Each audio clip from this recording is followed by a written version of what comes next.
ko na ang kapayapaan ko kaysa sa gulong walang katapusan.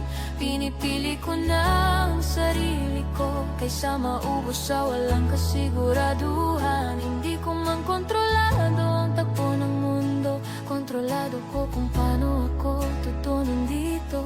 Sa wakas natuto na akong huminga nang hindi mabigat ang bawat segundo.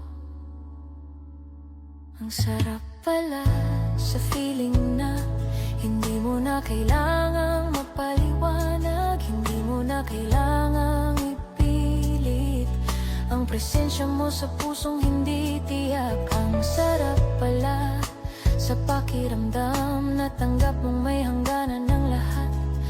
May mga bagay na hindi mo mababago at hindi mo na kailangang baguhin pa.